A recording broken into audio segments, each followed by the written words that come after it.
one of the things that happened also during my project, I think I told the story on Instagram, is about how I rejected a $5,000 offer simply because it did not align with my values. Values being they were offering that much money, but it was for an alcohol brand, which is not something that is aligned with my values as a Muslim. Welcome, everyone. I'm Tili. And I'm Dami. And this is the Creative Africa podcast. This podcast features flourishing African creatives who share a vision to keep artists and creators across the continent informed about how to tap into the lucrative potential of their work. Thank you for joining us today. We hope the podcast leaves you feeling informed, refreshed, and ready to make the most out of your creative talent. Let's get right into it. Welcome to another episode of the Creative Africa podcast. Today it's me, Dami, and I'm going to be your host again for today. And with me here I have Mr. Qalbsaleem, the calligrapher.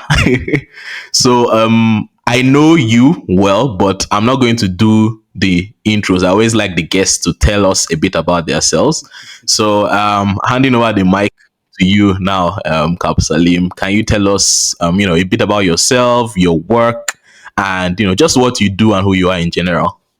Hello, everyone. My name is Qalbsaleem Muhammad. Usually, I start with it's a very unusual name. So I start with the genesis of my name because a lot of times, most of the things that I do stem from from my name and. So basically, the name Qalbsaleem means one who has a sound heart. Qalb is heart, Salim is pure or sound. So in that order, it's I somehow cannot tell my story without talking about my name. I somehow cannot talk about the things that I do without talking about my name.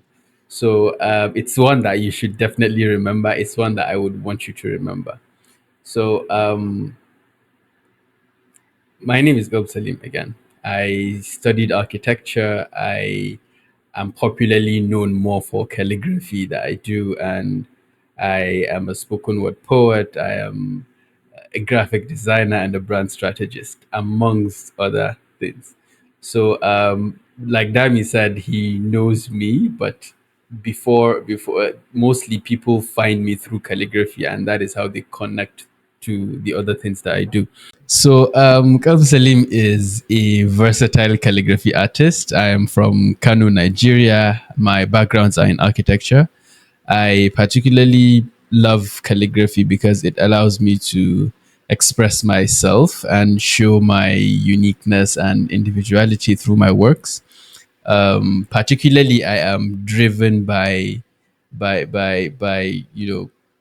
I'm driven by uniqueness, and also what I believe in is to help people find their own uniqueness, because that is one of the things that gets them to sort of achieve the fullest potentials of what it is that they're able to do, like their God-given talents. It's only by acknowledging the those talents that you're able to like show the world what you truly are capable of. First of all, just to say, you're probably the only, yes, your name really is unique. You're probably the only Qalbsaleem I know. I've never met any other Qalbsaleem, or even You will still find that. Yeah, go on. So it truly is, it's truly unique. And I mean, it's not just like I haven't met someone physically, like face to face. I haven't even seen anyone else online who has that name. So yeah, definitely very unique. So it's definitely something you have to share as part of your story. Actually, now that you mentioned it, I think I should get a bit more into it. So, like I said, I don't think I'll have my story to be what it is today without my name. It was actually a name that I disliked when I was younger, simply because it sort of made me stand out from the crowd. And it was in primary school, and there's what we call Islamia, because we used to go to Islamic school where they taught us Quran and Arabic and Hadith and whatnot of the Prophet sallallahu alaihi wasallam. So Kids would laugh at me the moment they heard my name, and adults would almost bite their tongues into incantations because it's such an unusual name. So I would often ask myself, why did I have to have a name that made me the center of attention? Why? So what I did was there's Qalb, there's Salim. So I cut the name in two. I threw away the Qalb because that was the unusual part of it. There were other Salims that I knew, but not ones that came with Qalb. So I threw that Qalb away and I used Salim instead henceforth, right?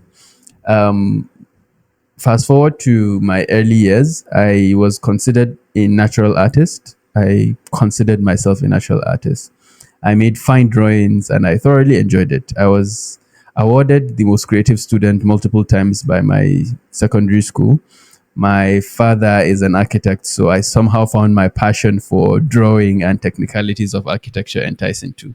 So while I was in university, I was constantly driven by the need to stand out with my work as a student studying architecture. You know, the whole presentation thing. You're trying to impress the lecturers to give you extra marks here and there because that sort of makes the difference. And that was what got me to stumble across calligraphy. That was my entry point into calligraphy, into trying it, just to give that extra effort, to give that extra touch that would make my work stand out. Again, you notice that there's a lot of standing out, a lot of uniqueness, like a lot of the repetition of the word unique, stand out, unique. So all of that has always been something that has circulated in my space, in my head, in the things that I do. Even when I didn't really know what it is that I was doing. So it was effortless and doing the things that I love, paying attention to details and being creative with my solutions and building my capacity as a person. That was what got me to discover calligraphy. And in the long run, sometime in 2019, I founded Calligraphy, which is an online platform that teaches calligraphy and serves as the forefront of the activities that I do. That has led me to meet a lot of people, do a lot of collaborations, teach people calligraphy, engage them with my brand identity services, really make an impact and connect with people. So I think that that is something I said gives a backstory of how I got to where I am today. Thank you for that. And I was actually going to ask more about, or ask if there was anywhere that all of this started, like you being a calligrapher, but you've already touched on that. So thank you for touching on that before I even needed to ask. But then again, you've talked about what started all of this, but what inspires your work today, or what continues to inspire you every day? Are there certain things that you get inspiration from? Yes, there are particularly individuality and our origins as people, in the sense that whoever it is that is something that is of substance today is that person because they were able to internalize who they are as a person, where they come from, their backgrounds, their experiences, their passions, and fully embracing that. That is what allows them to sort of push through the barriers to sort of like make an impact. And a lot of times that is what inspires me today. I want so much that, okay, not I want to be known for something. I want to do something. I want to impact people. But at the same time, I don't want to do it while forsaking my values. I don't want to do it while copying someone else. I don't want to do it while being untrue to myself. So I would say my primary, what do you call it, drive is majorly that pursuit of individuality and that pursuit of making an impact. Outside of that, I would say I lean back into my culture, my religion, which plays a very, very big role in the things that I do, in the type of people that I connect with, in the activities that I engage myself in. There are a lot of things. It's a global world now. It's global and local at the same time. So you can't say that, okay, you're going to have to limit yourself to a part. You have to be respectful while being open to being educated by others, and also it's a two-way street, and also them being educated by you. So that is a lot of the things that inspire what I do today.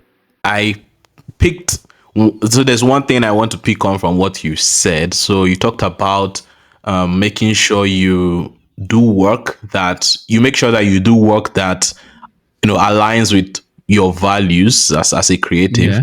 So I wanted you to expand more on that. So what does it mean to you, or what do you think it means to creatives to do work that you value? Where do you, I don't know, draw the lines, or what does it mean to you as a person? If I got your question right, correct me if I'm wrong. You are asking me, how does a creative do the work that they are aligned with? Am I correct? Or maybe if you could rephrase the question. Okay, maybe I could ask it this way. Probably, how do you make sure you do only work that aligns with your values? I think that's a better way to ask that, because I feel like this is something that a lot of creatives, myself included, have struggled with at some point. Mhm. When you, all of us, we all have things that we believe in and things that we support and all.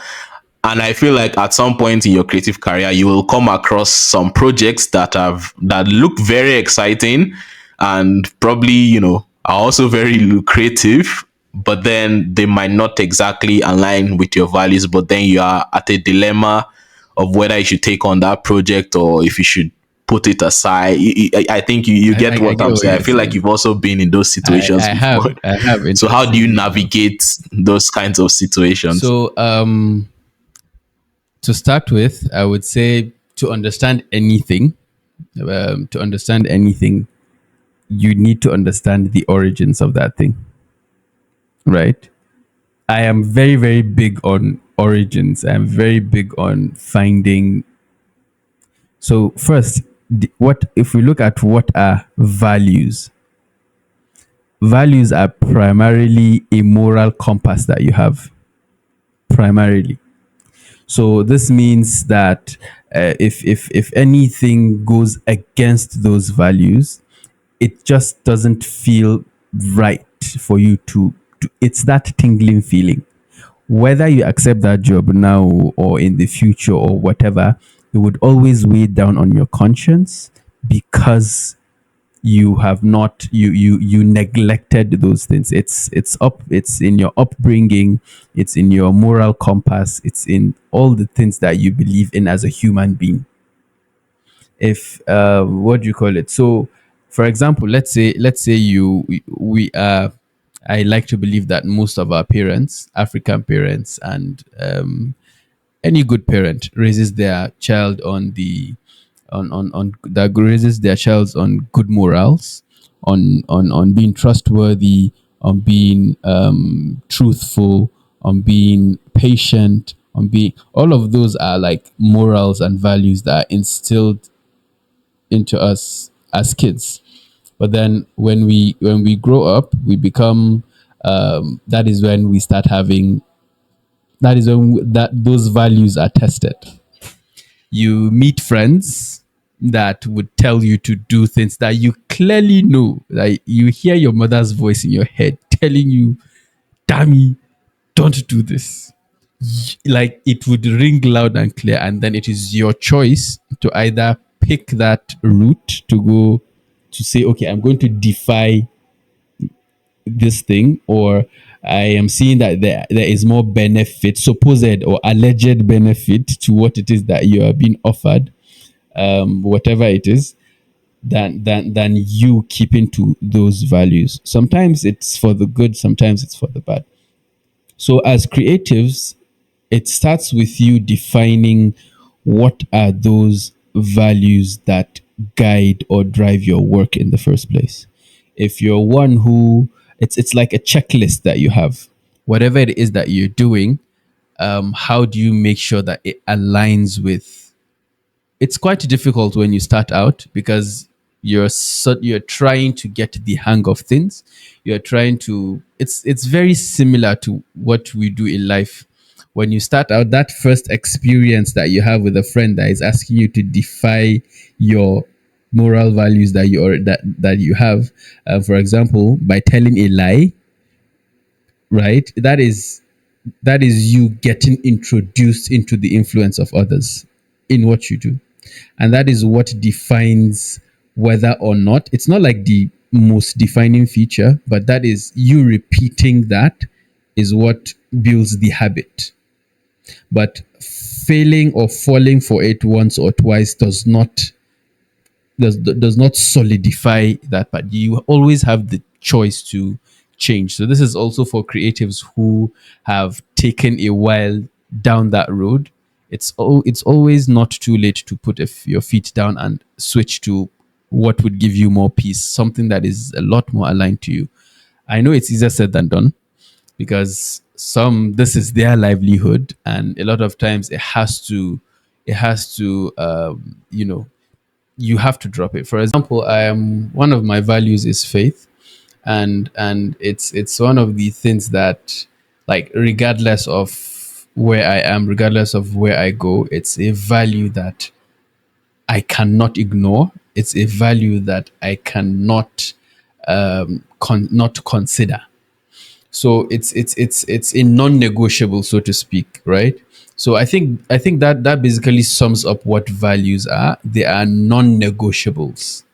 And when they are negotiable, then in what terms are they negotiable? There are those that are negotiable. One should be able to identify those that are negotiable to them and those that aren't. For example, for me, faith is a non-negotiable. What do you call it? But then when you think of maybe creativity may not necessarily be a non-negotiable, because there are jobs that would demand that they don't need your creative input, but they need your input, not necessarily a creative one. So part of the things that even got me into calligraphy was because of that faith reason. I was very good with portraits, drawing faces, but it's something that was not allowed in Islam. It was prohibited, so it's haram. So what I did was, okay. I knew that Islam is not the problem, right? The God given talent that I have is not the problem. The thing that I should look at is what is the outcome is not the, how do I put this, the basis, the core of it. Me being a creative person is not the problem. The problem is, how do I express that creativity? And are there other ways that I can express that creativity outside of, you know are there other ways I can express that creativity outside of drawing faces? Are there other ways to be a creative? Because simply because of that value, not because I didn't want to do it, not because. So creatives can tend to find themselves in spaces like that, where something would demand that they do something that they are not typically used to doing. So one of the things that happened also during my project, I think I told the story on Instagram, is about how I rejected a $5,000 offer simply because it did not align with my values. Values being, they were offering that much money, but it was for an alcohol brand, which is not something that is aligned with my values as a Muslim, right? Another one was, what do you call it? I think they were selling. It was something else. So a lot of these things, it might not be the same for you. It might be something else. It can be something as basic as, well, it's not basic. As long as it's valuable to you, as long as you see it as something important, you don't. It's important to you. And just because I don't understand it, it's why they are called values. I don't necessarily need to understand why you are against that. So it's like saying you want to do something, or you're going to work on a brand that is going to, it's a branding, but the purpose for that branding is to publicize genocide, right? That as a human being, you naturally do not want to be associated with that. So values are things that keep you in check when you are faced with nonsense, when you are faced with things that go against those values. There are those, like I said, that are negotiable. For example, for some, creativity might not be negotiable. For some, it is. For some, their freedom in terms of the things that they create is negotiable. For some, like, everyone has something. And if you're not able to define those things, they will be defined for you by someone else. And another thing I would say is, if you're not able to define those values, they will define themselves. They've always been there. You just have to sort of acknowledge their presence, acknowledge their existence within you by having an internal dialogue, right? And also, looking at phases in your life. There will come phases that those values will change, because that is no longer your priority, because your perspective on life has changed, because you work as a different person, you work in a different place, you work in a different organization. And sometimes those things, like I said, the what do you call it, negotiables and non-negotiables, I think that's very important. Pick five of each and work by them. It really helps with I don't know if I answered your question. Yeah, definitely. You answered it very, very comprehensively. Thanks for that. And I also resonate with that. Values are really important, and I feel like for many of us, apart from it kind of limiting the kind of work you can do in a sense, at the same time it also inspires some of the work you do, because some of the things you believe in are those values, and most of what you do would be inspired by what you believe in. So at the Yes. same time, it's not just putting a barrier, or like, I cannot cross this line. It's Yes. also I will do anything within this Yes. field. Now that you mentioned it, I don't know how I omitted or forgot to mention it. Having those values and actively communicating those values puts you in touch with people that have similar values as you.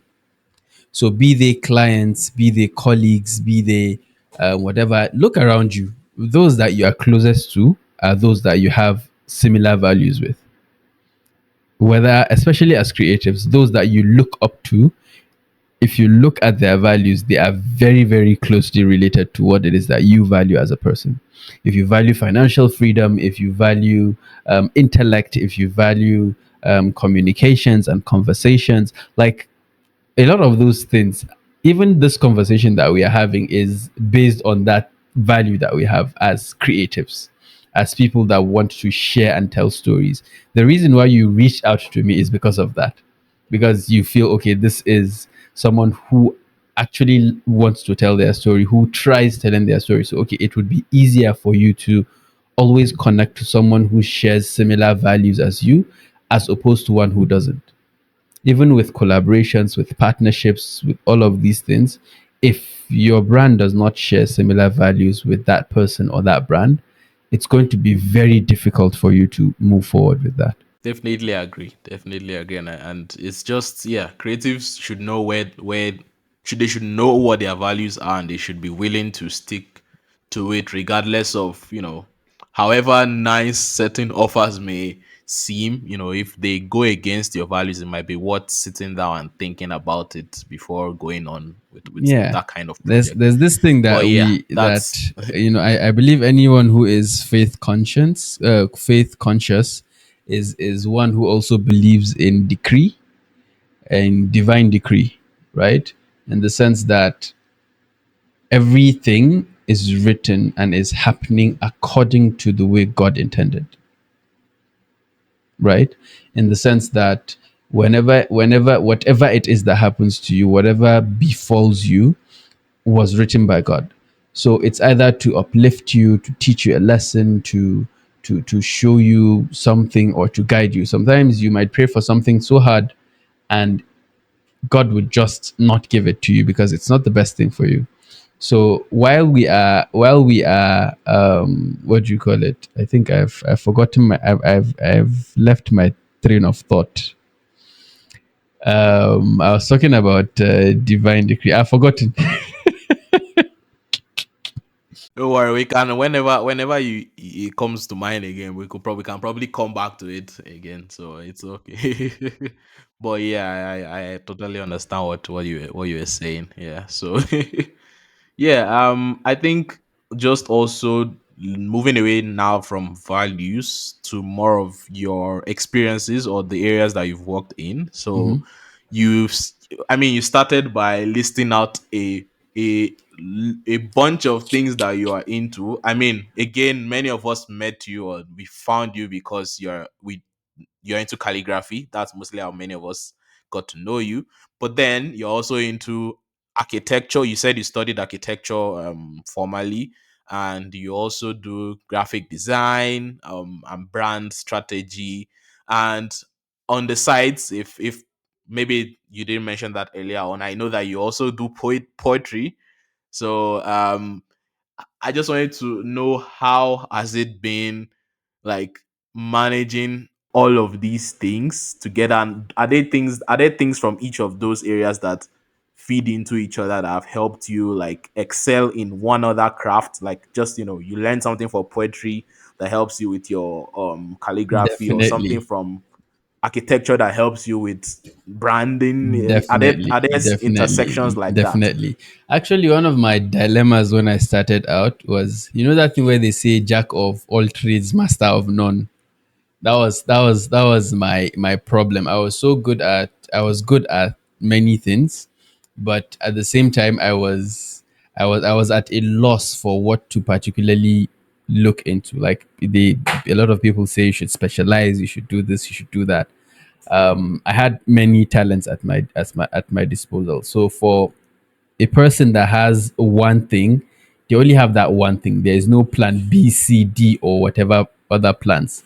So when I had all these things, it was not because I was actually hoping to do something with them. I started architecture was what I was studying. In my life, I thought, all through my life, I'm going to be an architect. But here we are.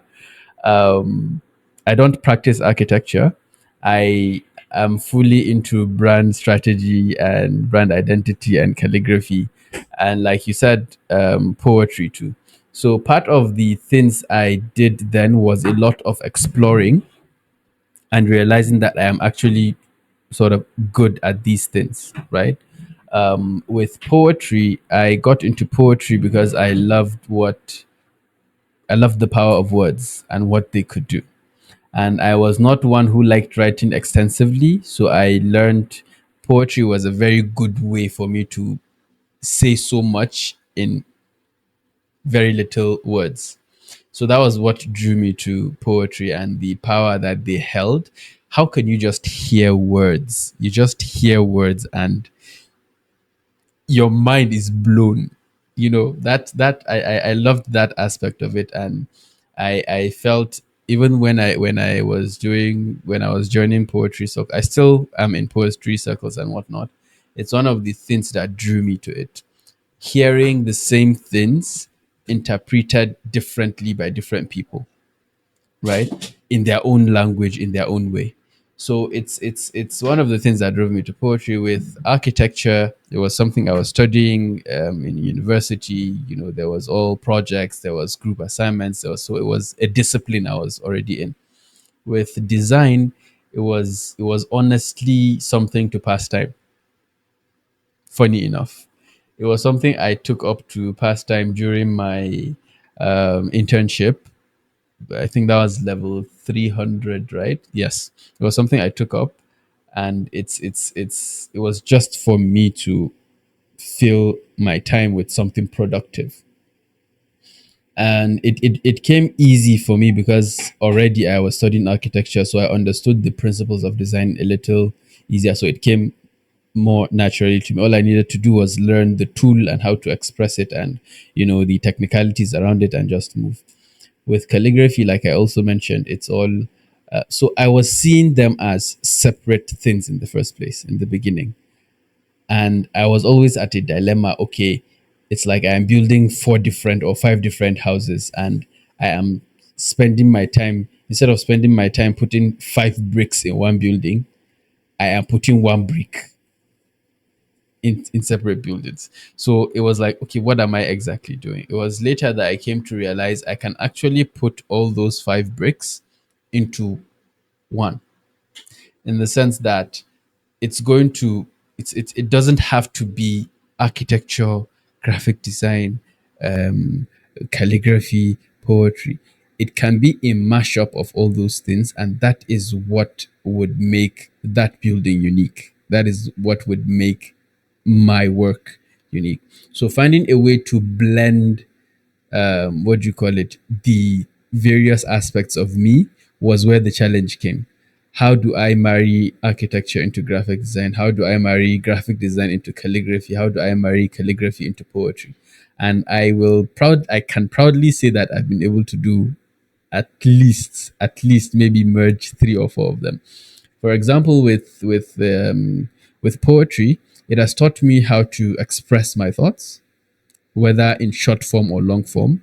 It has taught me how to, even when I do copywriting, when I tell stories, I have those elements, right, that I infuse into it, that gives it more depth and gives it more meaning. For example, there's a project I did on, what do you call it, with a collaboration. It was vases, like flower vases, that I did calligraphy on. I don't know if you saw them. We call them the Ruh series. So part of what we did is, Yeah, I did. I did see them. right. Very Thank you beautiful. very much. So part of what we did is we did a voiceover. I did a voiceover on the video on its release, and that is a very evident aspect of my poetry and writing style, because it allowed me to like learn how to communicate my thoughts and feelings. And even with architecture, with presentations, with group assignments, with relating to people, it taught me social skills. It taught me people skills. It taught me how to, relate to people, how to see from other people's perspectives, how to talk to strangers. And that in a way, like, sort of made it very easy for me to be the professional that I am today, simply because of that background. With design, like I already mentioned, there was always that, what do you call it, I found a way to blend calligraphy and graphic design, which sort of gives a different edge to, logo designs, to letterings, to patterns, to all sorts of things that I do, which again blends back into my values. For, as someone who values creativity, someone who values attention to detail, someone who values excellence, someone who values, what do you call it, faith. So you can see how all of it is sort of interconnected. So it makes it very easy for me to do things without feeling like I'm doing things that are not aligned with me. So it's always, in a way, trying to find a way to merge these things. And with calligraphy, I am looking at, it's not yet, it's still in the pipelines. It's still something that I am working towards, but I see it's not entirely impossible. It's been done before, not necessarily by me, but by others. I see calligraphy being an essential part of, neighborhoods, like, right, like artworks spread across the buildings on neighborhoods, be it on rooftops or something like that. And I don't necessarily have to be the one to build those buildings. It could be a collaboration with other architects and things like that. So it's a lot easier to sort of find ways to, you don't necessarily have to be at the forefront of things. You just need to find people who sort of have the same vision as you, to progress, to put your best foots forward, and to see that you're able to put parts of your soul, that those things that feed your soul, into several aspects. And you're not necessarily, yes, it's good to be known for one thing, just as you know me for the whole calligraphy thing, but at the same time, it's very nice. It's a personal fulfillment that I have when I'm able to blend all these things severally. Even I myself don't know the extent to which I can blend these things. So it's one of those things that I think every creative should explore. They should not abandon or see their different creative aspects as separate, but find interconnections between them, because that is what would make that thing different from the usual that is going around. That was very insightful, and I feel like it's also a new perspective for me. I haven't really heard, because there's usually this argument of, niching down and specializing versus being a multi potentialite or a generalist, and people are usually like on one side or the other side of the argument. I think if you listen to most thought leaders in the creative space today, most people will tell you to niche down, specialize, and all of that. But then what I'm hearing from you is like you don't have to, you can find somewhere in the middle. You're still doing all of these things, but then you are not known for each of them separately. You are trying to bring everything together and merge them into one, I don't know, form of art or storytelling. You're making a video where you're doing calligraphy, but in the background you have a voiceover where you are saying a poem, and all of those things together. It's like you're trying to bring everything, Yeah. merge them together, which I feel like it's a new perspective that I've not really heard And a from a lot lot a of lot people. of So times, that's definitely something we should try out. it is a lot of times you don't necessarily have to come out and tell people that you are passionate about these things. It's something that could subtly show. They don't necessarily have to, like, quote unquote, I am this or I am that. Yes, you should be known for one entry point into into your there's this thing that we call brand touch points in brand identity design, in the sense that a touch point is basically, if this is a person and this is you, they don't necessarily have to touch all 5 points of you at the same time.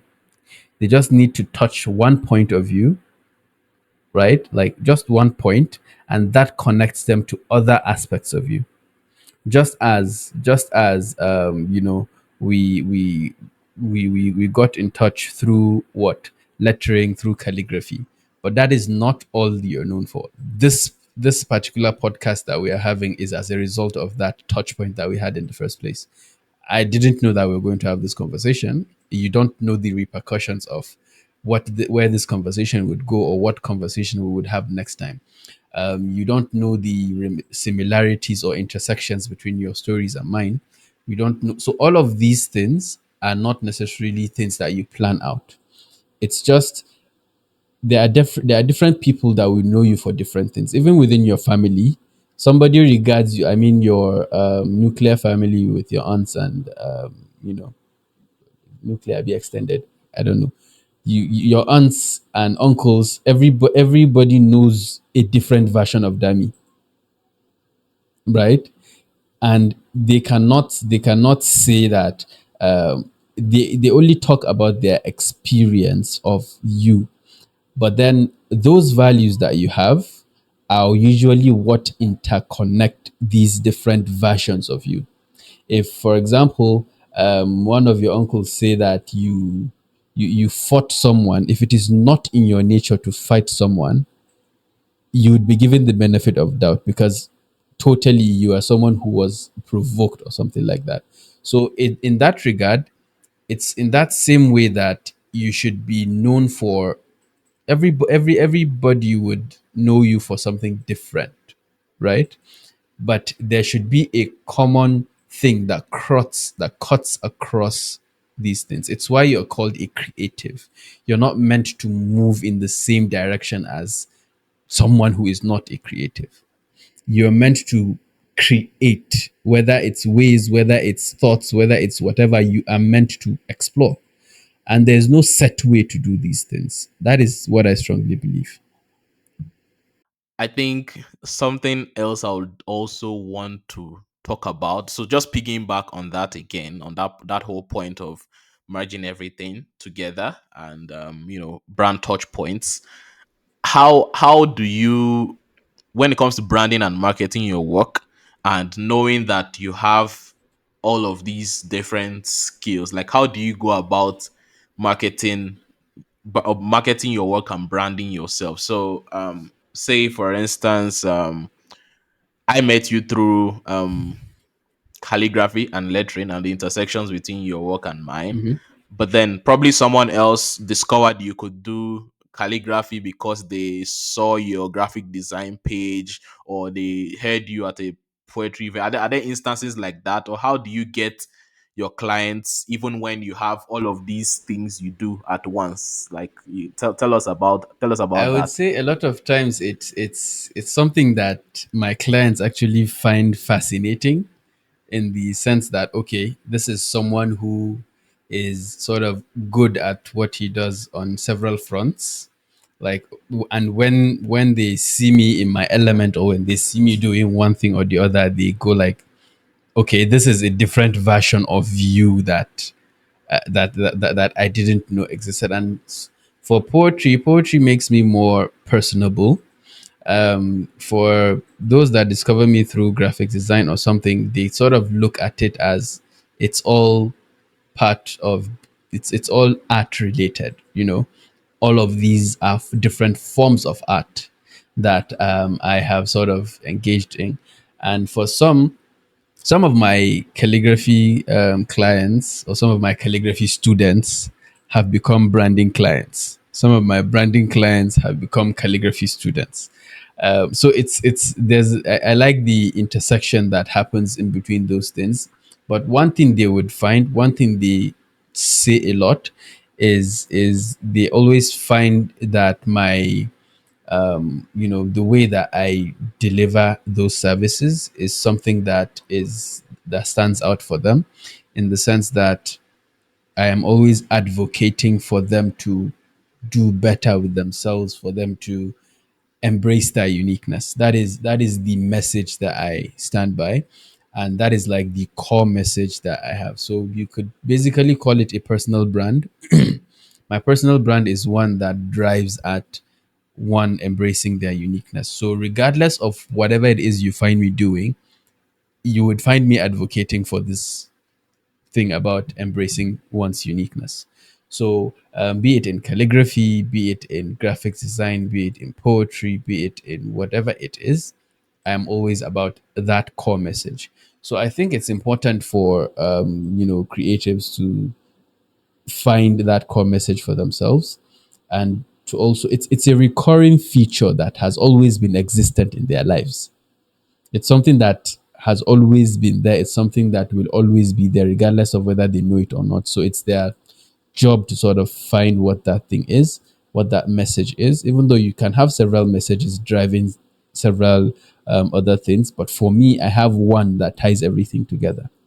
So it's more, okay, you discovered me through calligraphy. If you discover that you enjoyed my service as probably my calligraphy student, and you sort of have a, an insight into what my thought process is, into how I work, into the way that I work, it's easier for you to work with me when you are looking for branding services, than to find someone who is totally what do you call, what do they say, the devil I know is better than the angel I don't know, Abi. The angel I don't know. Yes, but Yeah.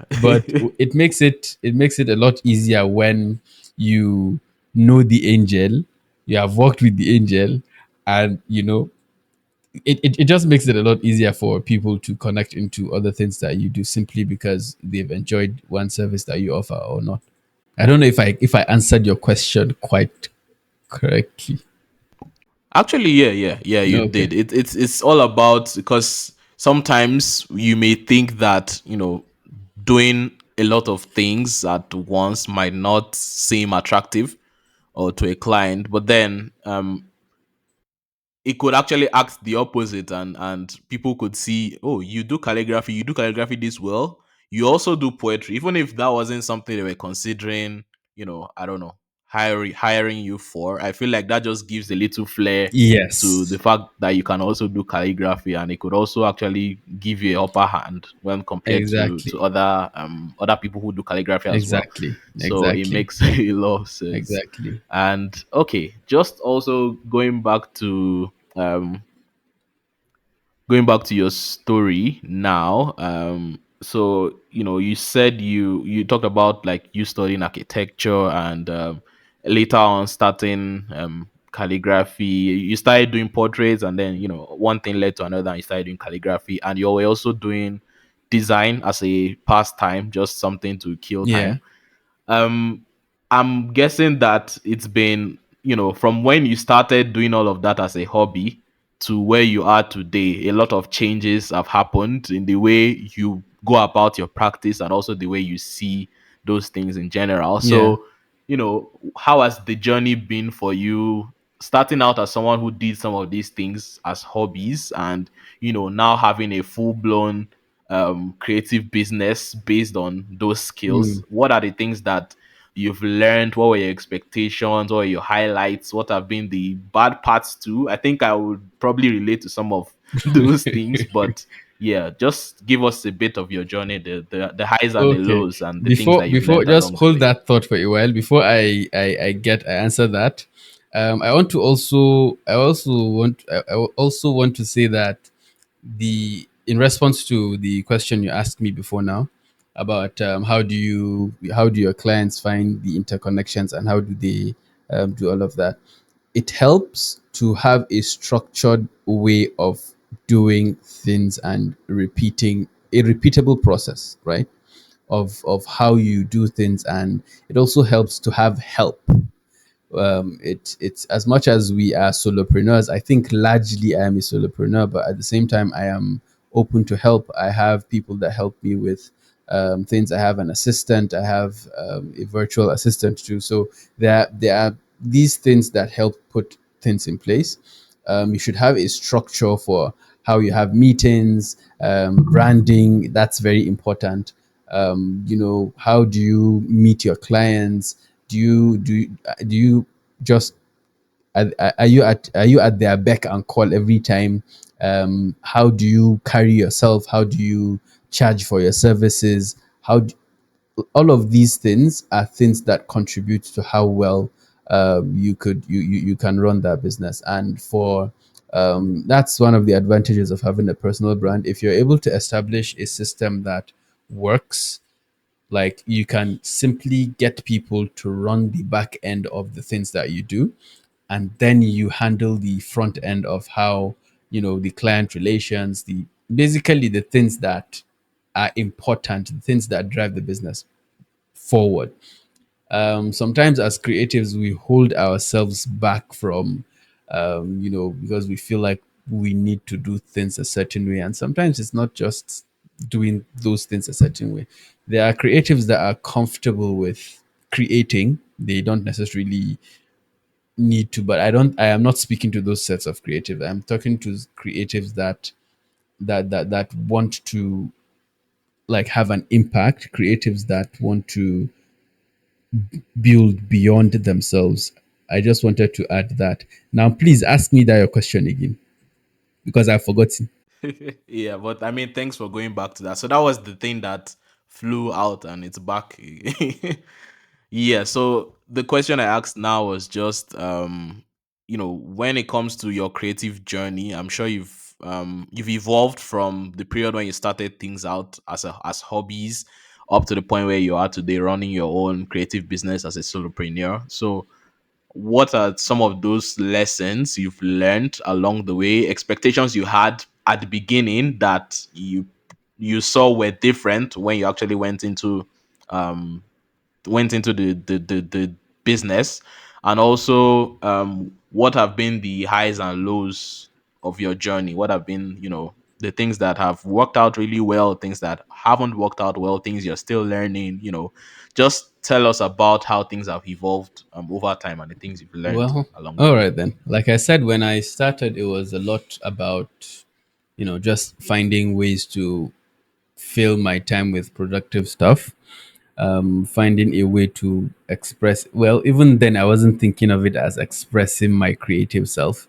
I was just doing some things because I enjoyed doing them, not because even with calligraphy, it started with just me sharing my work on Instagram and people taking interest and asking me for, commissioning me for a few frames here and there. So it's all something that was not premeditated. It was not planned. So I along the lines I got to learn that okay, whatever it is, there are a lot of people that already do these things, but are not doing. Even with calligraphy, there are so many people that were doing calligraphy even before me, but I understood that okay, I do not want, this is not how it's known in Nigeria. I've seen so many, calligraphers, like you said. Most of the people that we come across are not people that have the same skin color as us. They are people that have different lives. They have a different system. They are not Africans basically, right? And it was one of the things. How do I model that and bring it closer to home? How do I function on a level that is that is on par with that, but then indigenize it? How do I adopt it, right? How do I bring it closer to other people like me who are not able to get access to these things? So it starts with that was what it eventually became. But when I started, I wasn't really thinking about all of that. I was more focused on, okay, I enjoy this, I'm going to do it.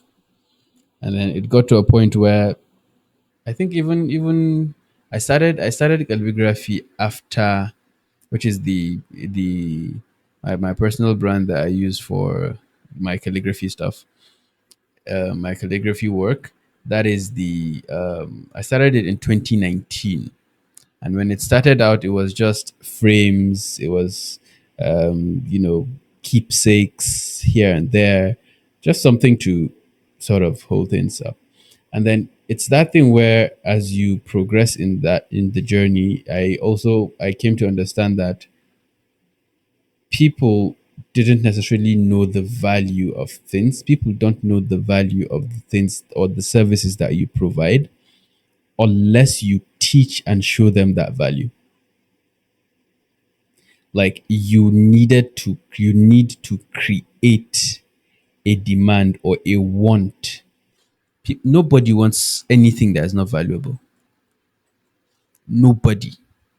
So one of the things I learned very very early on is how do I create or attach value to what it is, to what I do.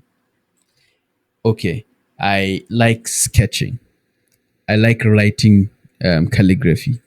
If I write a calligraphy on a paper and show it to Dami and tell Dami to buy it for 10,000 or 100,000, or in fact 1,000 naira, would Dami buy it? What do I need to put around that thing to make people want to buy it for whatever rate or for whatever price that I put to it? So from then like when I started, that was what I was doing. I That was the first entry point for me into selling a physical product for my calligraphy, right? If I write your name on paper, how valuable is that? It would be more valuable if it was framed, packaged, and delivered to you, right? So that was my starting point. So how getting orders and getting all of the clients and whatnot came slowly, as I also learned how to build the business carefully, kept fine tuning until it reached a point where there were others trying to copy me, trying to do the things that I do. So I provided an avenue for me to teach them exactly what I do, because I can only reach so many people myself, right? So doing that allowed me to give them the right knowledge to show others what this is, and in that way create a value chain across the industry itself. So it's a lot of it's something that didn't just happen overnight. It's something that was not premeditated. It felt like, okay, for example, when I came across pages like Chris Do and Dane Walker, I was legit. I don't know. I wasn't. I wouldn't call it exactly. I was shocked that, okay, the typical mentality is, if I share this talent or if I teach somebody this thing, they're going to come and be better than me.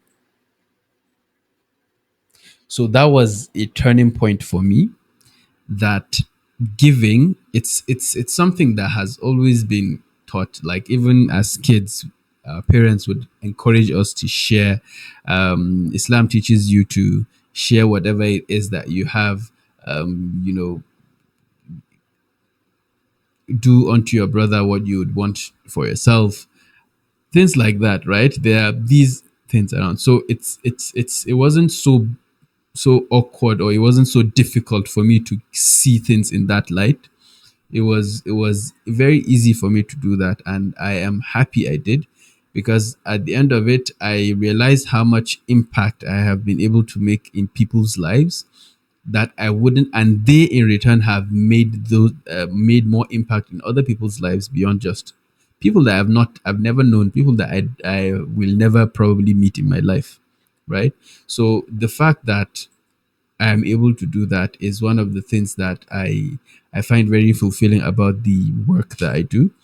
And then, you know, talking about challenges, one of the challenges, like I mentioned, was, how do you sell something that is not so tangible, right? Something you are a creative, you know what I am saying. I believe every creative would sort of relate to it, especially if you're one who is a pioneer in that industry, right? So how do you that was one of my biggest challenges, Sorry really. to chip Mhm.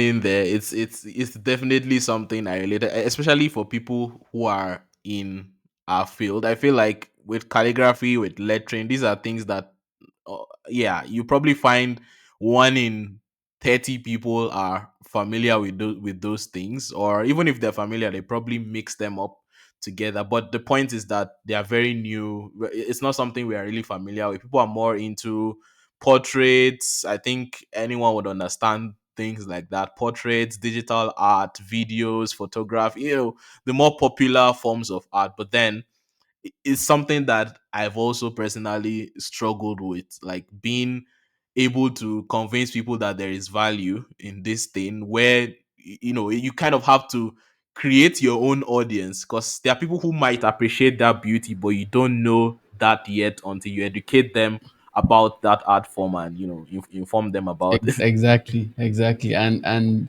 a hard realization I came to understand was, just because people can afford something doesn't mean that they'll buy it, right? Like, just because they have the money does not mean that they'll give you their money willingly. Probably your family and friends would probably support you, but in this time and era, say family and friends know they support person. They just, give you their prayers and whatnot. So it's one of the truths I realized very early on, that just having the skill, the creative skill, is not enough to sort of to build something sustainable. Because if you're a creative, a lot of the things that you do, a lot of the things that feed your soul, are things that you create, right? So if you I needed to learn, and as a creative, it's very important too that you learn how to not just be good at your skill, but also be good at other skills that surround your skill, negotiations, marketing, networking. All of these things are things that are interconnected within those things. There are people that would advocate for your brand simply because they know you on a personal level or they connect with you based on something else. And suddenly, everything that you do makes more sense to them.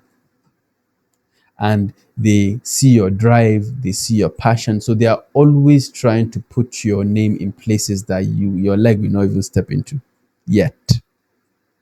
Right?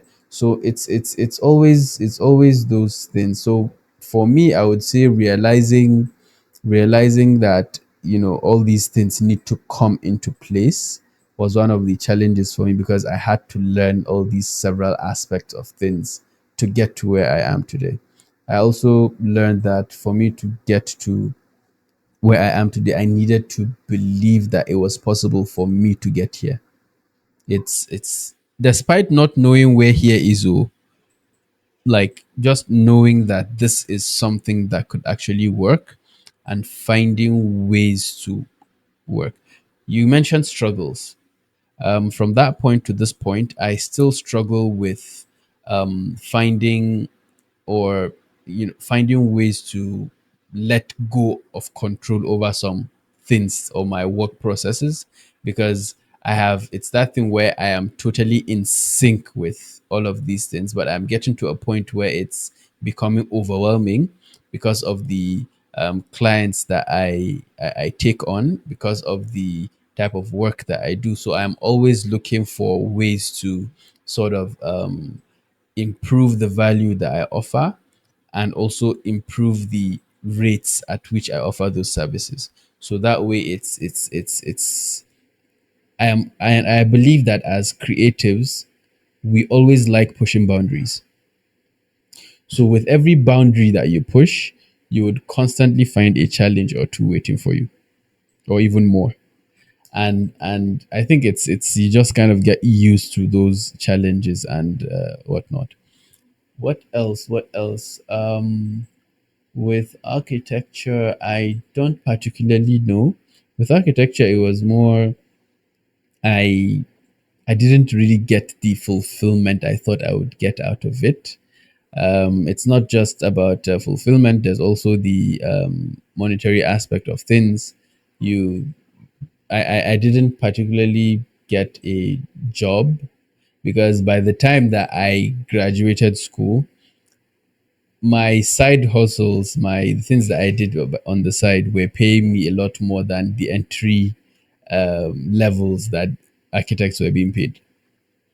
So it just didn't make so much sense to sort of put a lot more time into something that I needed to work thrice or 10 times as hard just to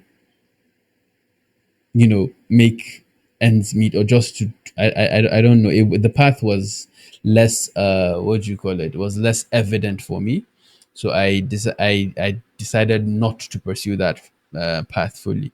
Actually, interestingly enough, I interned at some place after I had graduated, and my boss, realizing the sort of talent that I had and the things I was capable of, told me that if I continued working in that industry, I would be doing myself a disservice,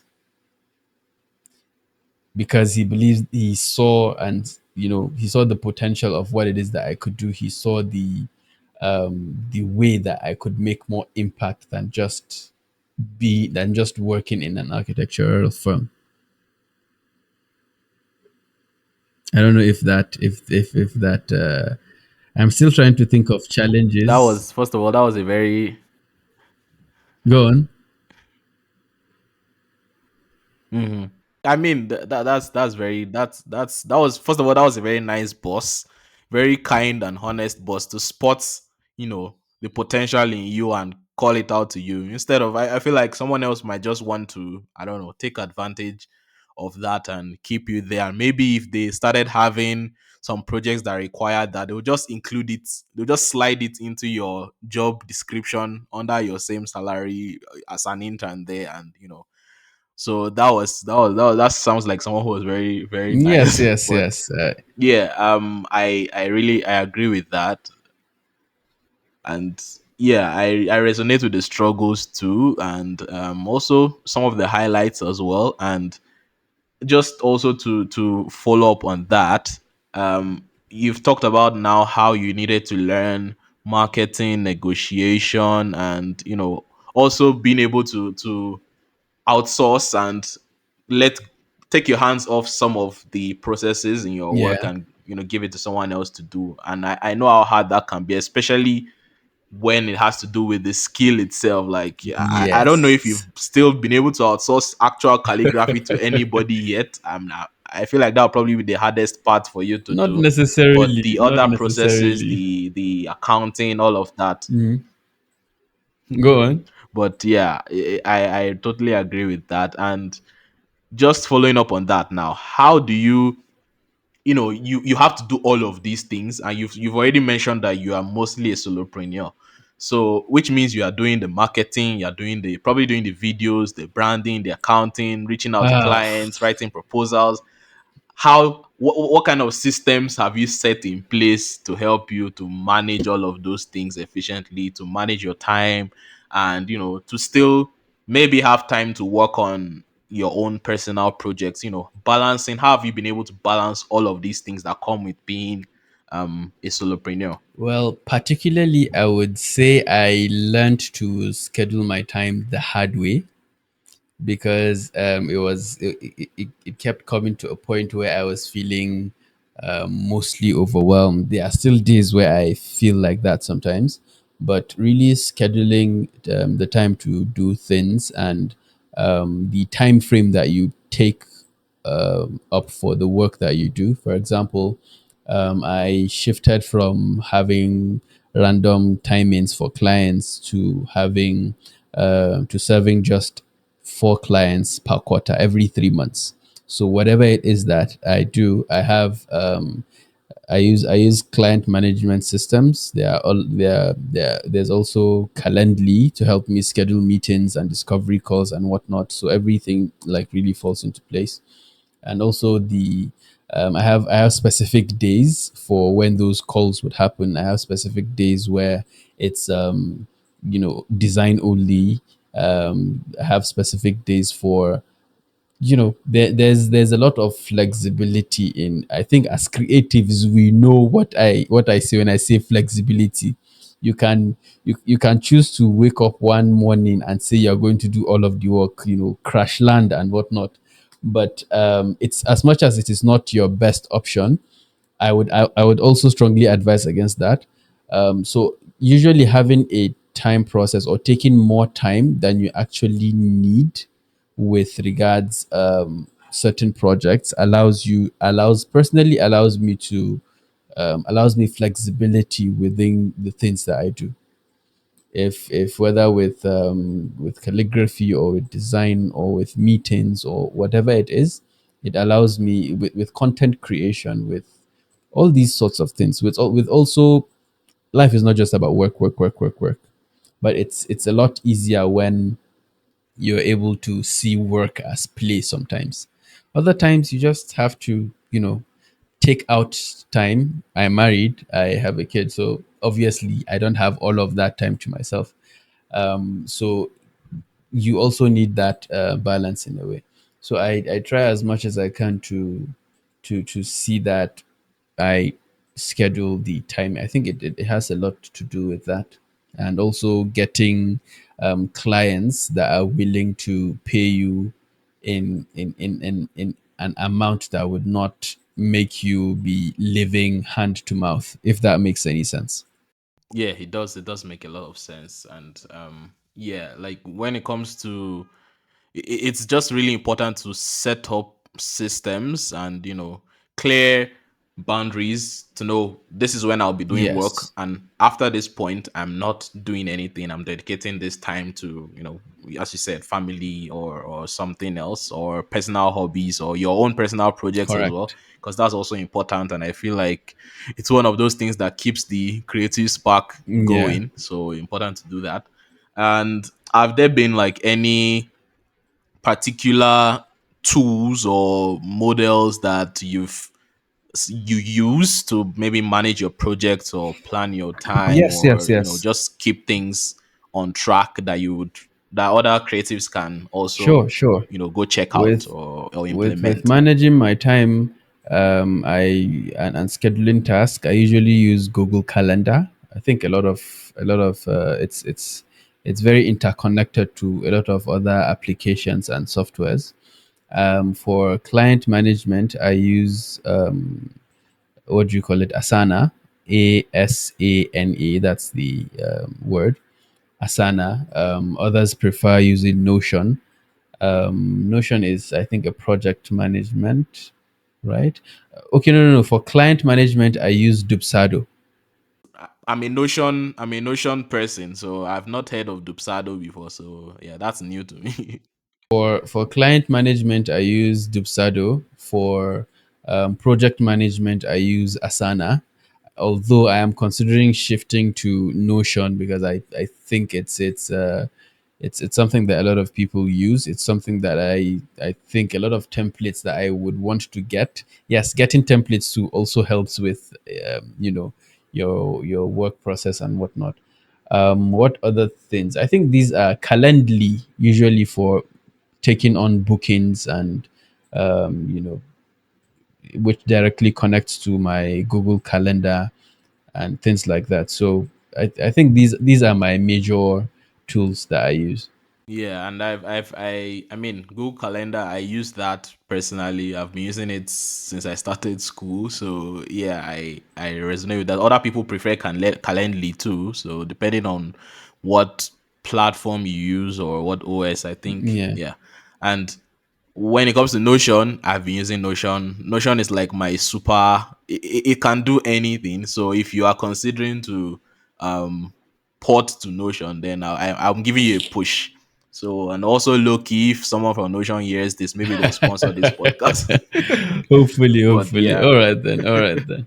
so yeah, but yeah, I agree with that. And so now going to one of the biggest questions, or one of the things that I feel like creatives struggle with the most, which is talking to clients about Money. money, or or charging for their work. Like, you know, exactly. Money is the biggest problem. It's what you want to make the most, but it's the hardest to The talk elephant about. in the room. And there's the issue of there's the issue of you not, first of all, under most of the time undervaluing, or not knowing if you're undervaluing your work or overpricing, and also being able to talk to the client about the value of your work. So how do you go about like pricing your services, your products, and whatnot? Okay. So I think with regards, you mentioned two things here. You mentioned understanding the value itself, and then also pricing the value of that service, right? So with regards value, it's something that's quite tricky. There are values that are quantifiable. There are those that are not quantifiable. I think in the words of I can't remember exactly who, but they said don't price or don't value yourself out of work, because as much as it's important for you to know your value, you sort of need to. I remember it's Mr. Wadud. He's an artist on Instagram. He mentioned don't price your or don't overvalue yourself out of work, in the sense that as much as you need to price or you need to know your value is only as worthy of what is attributed to it. And value is not something that you just wake up one morning and you just say, this is the value of so so thing. If you say that, then you need to find people that understand the value of that thing at that point. I also heard in one of Chris Doe's what do you call it, podcast, where someone was mentioning, if the worst thing that can probably happen to you, if you're trying to get a job for a project that you know the value of that project for a company is about $20,000, right? And you're trying to tell them that you know the value of the work that you're offering to them. But what you don't know is the processes through which you offer that service or that value is not worth $20,000. The manner in which you carry out and deliver that work is not worth that amount. So a lot of times there's the problem of creatives, like you said, overvaluing what it is that they do. But at the same time, the price is something that creatives should be sort of comfortable with. It comes with a lot of internalizing, okay, this is what I do, this is what the industry charges generally for it. Now they should know where to put themselves. Do they want to put themselves above that industry rate, or do they want to go below that? I would not suggest that they go below the industry rate, but sometimes it warrants that when they start out, they want to, play it low first and then see, and then later on scale on. Sometimes it can be very difficult for you to do that. It's easier when you start on the average and then build from there sometimes. But if you're someone who has some experience, who has not entry level experience, you're someone who is good at what they do, and you know for a fact that you are undercharging or undervaluing yourself, then it's frustrating, because someone else is doing lesser work but they are getting paid more than you are. So the only thing that is stopping you from getting paid as much as that person is you deciding, okay, this is what I want to charge for my work, and you putting in the work to actually get people to see the value in what you're charging. Now, how do they see the value in what you're charging? That value is communicated through what they see, what they hear about you, or what they hear you say, and also what they feel towards you. So if you're one who constantly talks about your value, show the value first, and it becomes a lot easier for people to acknowledge that value.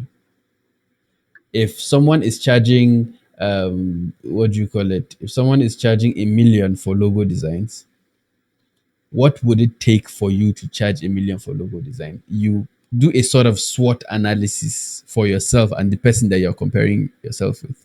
What are they doing differently that you are not doing?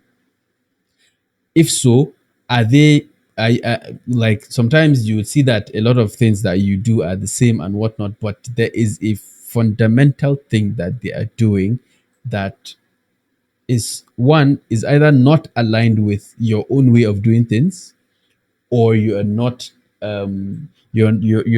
putting yourself in spaces where the people that see that value, or you're not putting yourself in spaces where the people that see that value would connect with you, right? Or you are not, what do you call it, how do I put this, or you are not in I don't know, I've forgotten. I had one last thing I wanted to say, but I've forgotten. We'll also leave that and come back to it the same way we came back to the other point Right, the right. last time. So Hopefully with regards with it will regards come back pricing, again. But with yeah. regards pricing, it's not a bad thing for you to start at a point enough to test waters, enough to see the importance and get feedback of what it is that you're doing at a price that you are comfortable with. But if that is not the base price that you want, then you should work towards the price that you want by steadily increasing the prices, maybe at particular times, 3 months, 6 months. For me, I think when I started, very, very funny enough, I started sometime in 2017, 18. That's graphics design. When I started, I think my first logo I was paid 3,500 for it, 3,500 naira. And it's through repeating the process, because I didn't know any better, right? So like, this is for mostly entry level things. You're discovering your talent, you're discovering your the things that you do. It's advisable that you ask around, what is the entry level cost for things, or how much are things being paid for in this level, like on the level that, because there's entry level, there is below entry level too. If you're doing it on a professional level, how much is being charged on entry level, right? And then so on and so forth. And you scale over time in that regard, finding your own unique processes, finding unique ways that you deliver what it is that you do. And also, just things that sort of set you apart, things that you can actually say, okay, I am charging this much because I offer XYZ that you will not find anywhere else. So I feel that is a good way to sort of scale through things, as someone who is starting out, or someone who wants to scale up, someone who is already working in the design industry and whatnot. It's also recommended that you increase your prices every 3 to 6 months. This is something I actually live by. I usually go by a 30% to 40% increment after every 6 months. This what this does is it sort of prompts me to push beyond, not necessarily change the deliverables that I offer, but change the process through which I offer those deliverables. Its logo, its colors, its fonts, its brand guidelines, and whatnot. So how do I offer these things in a way that is not as tasking for me, but also allows me to get paid a lot more for the same amount of work that I do. So it's a trial and error. There's no one way about it, right? Find a level that you're comfortable with. Try increasing. Um, and another thing I would tell creatives is this: your next client doesn't necessarily know what you charged the previous client. So we have plenty of room to to experiment with prices. Sometimes you may get someone that would actually get your offer, pay for your service without necessarily even talking about it, because that is what they know. They don't know anything outside of that. If it comes from a referral, if you have increased your price by then, you can tell them, okay, well, that was a price that I offered in the past, and now this is something different because you know. So another thing that I would also suggest is it helps to have packages for, like, okay, package A, package B, package C, and this is what you get in each of these packages, because this allows the client to sort of see where their budget fits.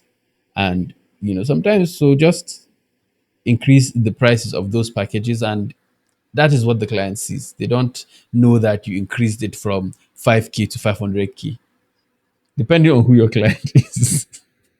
But anyway, go on.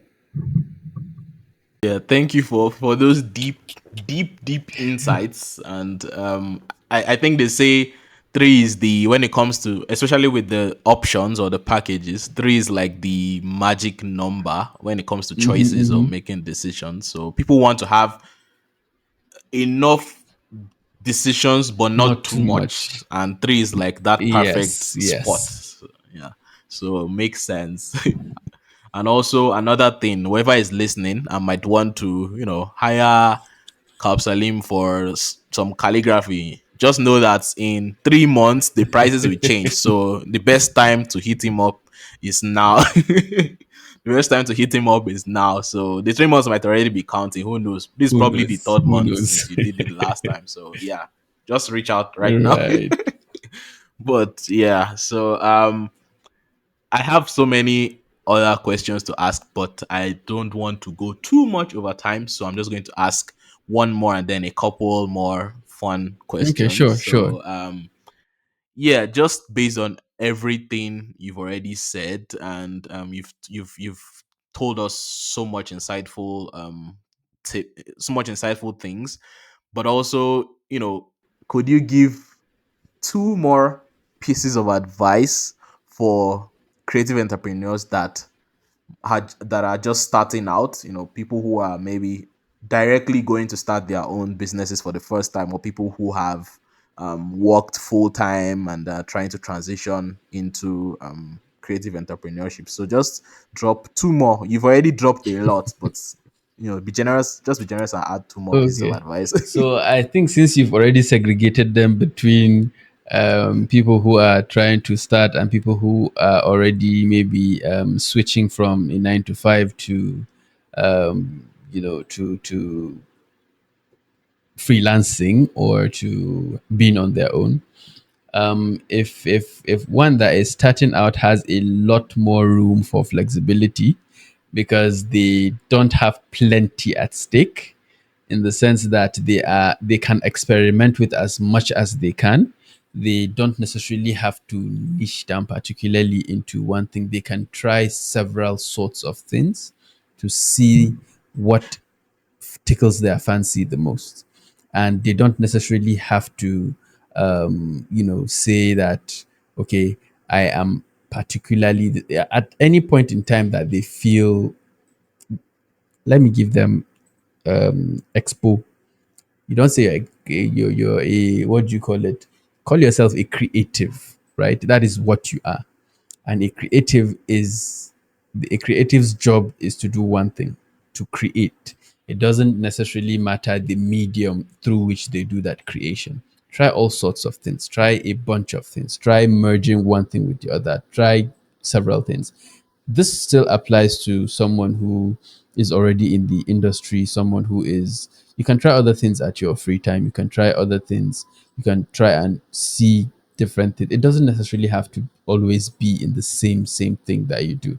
It can be an extension of what it is that you offer. For those who are trying to sort of switch from their 9 to 5, I would advise them. Obviously, they are not what do you call it, they are sensible enough to know that the world does not run on air. So I would advise them to start building or start sharing their work. Very important. Start sharing your work even as a beginner. Sharing your work is equally as important as it is for someone who is trying to switch from their 9 to 5, right? So start building that presence even before you quit. Put in an extra hour or two into building something for yourself. And so that when you are ready to transition, when you're ready to shift, it's not going to be like you're shifting from something solid to nothing, right? So it should it should be able to come to a certain level, and then you can make, when you can afford that switch, then you make the switch. If you are someone who actually takes, because that allows you some room, right, to sort of get, and you will never be wrong with the whole trying to learn a digital skill for design, for whatever it is. I would, as much as you can, try and find ways or processes through which you can easily deliver those services in a professional manner, because that is very important. You are a The moment that someone hands you their money, you are no longer a creative, you are now a professional. And I believe your 9 to 5 sort of has groomed you enough to know how to deliver something professionally at some point. I don't know if that makes any sense. Yes, that makes a lot of sense. So, if you are doing a 9 to 5, you want to transition, please take advantage of what you have currently at the 9 to 5. It would probably be better if you started making the transition while you're still working, and instead of, just Just quitting, quitting. although things could happen and you might have to quit. And yeah, but if possible, while you're still working, start sharing your work, start building something on the side, and still taking advantage of the security and the money that you're still getting as a salary from wherever you're working. You have that as a pillow. Yeah. And I think in when business they you call get it clients that you may not. in business they call Mhm. it what do you call it? Runway, right? In it, like it's the, just like airplanes, there needs to be some running for the plane to then take off. So you having some runway to explore before the actual side business takes off properly and whatnot. And if you keep putting half into it, it will not take off. You need to like take it seriously enough for it Definitely. to be able to do that. Just something I wanted to add.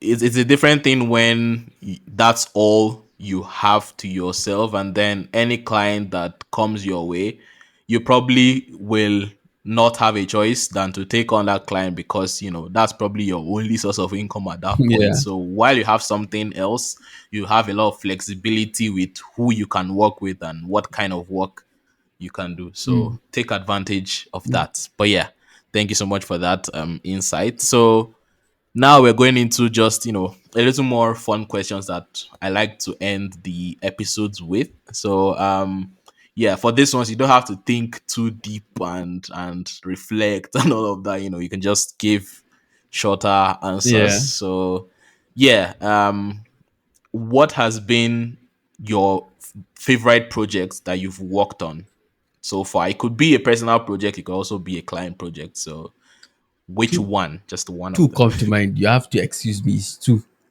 Two. Yes. The one Okay, that it's that fine. comes up first is the painting series that I started. That feels a lot closer to home. I call it the Into the Badala series. It basically means into the city. Badala is city in Hausa. So it's one that combines culture, colors, architecture, lines, design, you know, ornaments. So all of these things, sort of calligraphy, all of it built into one. I'm pretty sure if you go to my page, you would you probably have seen it. The second project is the one that I collaborated with Chira Pottery, which is the calligraphy on flower vases and whatnot, which was very it got a very good reception. So yeah. So yeah, so people who are going to be visiting his page after listening to this podcast, the first projects you should go to now. Yes, in case That's they're the looking purpose for of, the of asking you page, this question. it's I think if they search my name, Qalbsaleem, spelled Qalbsaleem, on Instagram, it should pop up, or Calligraphy, Qalbigraphy. You would definitely find me there. I believe from there that should be your first contact point, and from that point you'll find several other things like my poetry, my projects, and then graphic design page, everything. Yeah, and we'll also be putting that information in the show notes as well, All right, just so that you can, in case you don't get the spelling right, whoever is listening, you can also just click all right. directly. So yeah, so one more question before we finally round up. So I'm sure you follow a lot of other creatives, and you probably might have some that you really admire. So which one creative would you say is someone you would like to see also be a guest on this podcast? One creative. I think for a lot of us creatives, we we would unanimously agree. We would unanimously agree that we would want Chris Do on this podcast of yours. Yeah, that's gonna be a very tough Not mission, but necessarily, but who who knows? Not knows? Who knows? impossible. Not impossible. Okay, okay. Chris Do. What about any other African creatives? Let me add one more Okay, to good. Now for that you. you are more specific, when you say African creatives, I would call upon, yeah, Mr. Wadud. Yeah, I know. I follow him too. Actually, I've also been thinking of Yeah, yeah. reaching out as I well. think So he yeah. would do brilliantly well on this podcast. And well, a few others are coming to mind, but I think I would stick with that for now. All right, Mr. Yeah. Wadud. Noted. I've pinned that mentally. So yeah, all right then. I was going to say where can we find your work online, but you've already mentioned at Calbigraphy or Qalbsaleem, and we'll also put that in the description of the podcast as well. So yeah, we've come to the end of this episode. Salim, thank you so much for honoring our invite and sharing your story, sharing all the insightful details and tips that you've mentioned today. Um, I guess our audience would have learned a lot because I am also learning a lot and I'm taking this, it's like it's a free course for me. I don't have to. Literally, I mean, he has courses you have to pay for, by the way. He has literally. courses, he has a calligraphy class if you want to learn. If you want to learn calligraphy, please follow him, look for that. He teaches very well. I'm an alumni of his class, so yeah, I'm speaking from I'm speaking from experience. So please follow. But yeah, this has been really insightful, and I'm sure that the people who are listening will also find it just as insightful. So thank you so much again for joining. And to people who are listening, if you're listening on YouTube, watching on YouTube, don't forget to subscribe and also subscribe on your favorite podcast channels and share it to other creatives too who might find this conversation insightful as well. And so with that, we've come to the end of the episode. Thank you for joining again, Cap Thank Salim, you for and having see you me. all on the next episode of the Creative Africa podcast. Bye. Bye.